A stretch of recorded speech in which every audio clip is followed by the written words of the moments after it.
Welcome to Crisis in Perception, where we examine the systems shaping our world one book at a time. So today we're diving into a story that's, well, as old as time itself. It's this idea that economics, it's never just about the numbers. It's actually a huge moral battle, a classic showdown between good and evil. We're talking about a narrative that takes the super complicated world of finance and turns it into a simple struggle.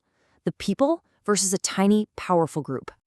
And believe me, this isn't some new idea. I mean, check out this quote from Aristotle.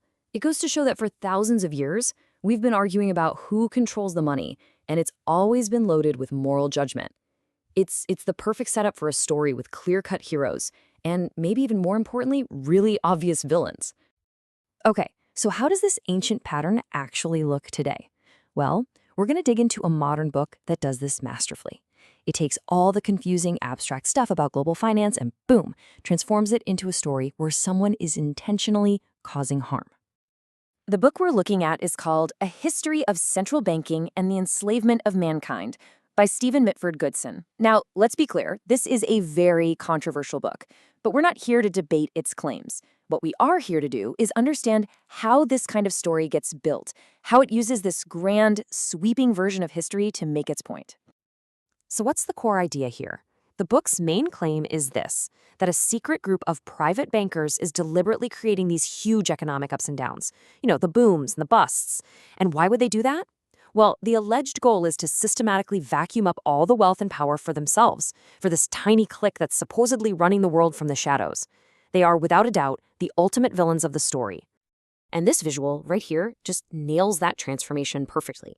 On the one hand, you have something that looks a lot more like reality, right? The economy is this giant, messy, tangled web of millions of us just making our own decisions. But then you look at the narrative version, and it's just one single, shadowy hand pulling all of the strings. The complex system gets totally replaced by a simple, easy-to-hate, personalized enemy. So, the big question is why? Why are these stories so appealing? Especially when times are tough and people are really hurting financially. To get to the bottom of that, we have to look at the psychology behind it all. What makes these simple narratives just so darn powerful? It really boils down to a basic human thing. When we're up against systems that are just painfully complex, things that feel totally out of our control and impossible to even understand, we naturally start looking for stories. Not just any stories, though. We crave the ones that give us a simple reason why things are bad, a clear bad guy to blame, and a nice, neat promise that there's a simple way to fix it all. And we can actually break this down, Look under the hood at the mechanics of how this transformation happens. We can watch, step by step, how these vague, abstract forces get reshaped into actual, concrete villains. So here's the playbook. You take the mind-bending complexity of global finance and you simplify it into a secret cabal. You take something abstract like monetary policy and you reframe it as a deliberate plot. And that raw and personal pain you feel from market forces, that gets personalized. It becomes a moral fight, a classic battle of good versus evil. It's an incredibly powerful translation, and you can see why it's so persuasive.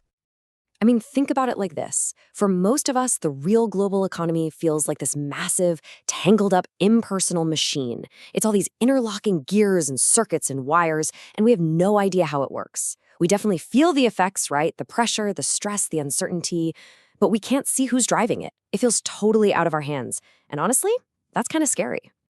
But then the story comes along and transforms that whole confusing mess into this. A single, intentional villain pulling all the strings. And just like that, everything clicks into place. The chaos suddenly has a reason. Our pain isn't just random bad luck. No, somebody is doing this to us. The confusing machine is gone, and what's left is a target. And there's a really strange kind of comfort in that clarity, isn't there? Because if a single villain is the problem, well then getting rid of that villain is the solution. Okay, so understanding this pattern isn't really just about this one book. It's about getting a brand new lens, a powerful tool for thinking critically about pretty much any economic or political story that comes your way. So here's your toolkit. The next time you come across a story about some huge, complex problem, just watch for these moves. Are they taking something impossibly complex and boiling it way, way down? Are they turning these abstract, invisible forces into actual, personalized bad guys? And are they taking that feeling of widespread pain and just aiming it at one specific target? Just spotting this pattern, that's the first huge step toward a much deeper way of seeing things. And that kind of leaves us with a final thought, a question to chew on. This pattern, this whole playbook, it's not just about banking, is it? So, what other really complex problems in our world, I'm talking about technology or politics or even science, are getting served up to us with these same simple stories and these very convenient villains? For the full, long form deep dive into this book and its ideas, follow the link in the description. If you enjoy just kind of systems level analysis, please like, subscribe, and comment with books or topics you'd like us to explore next.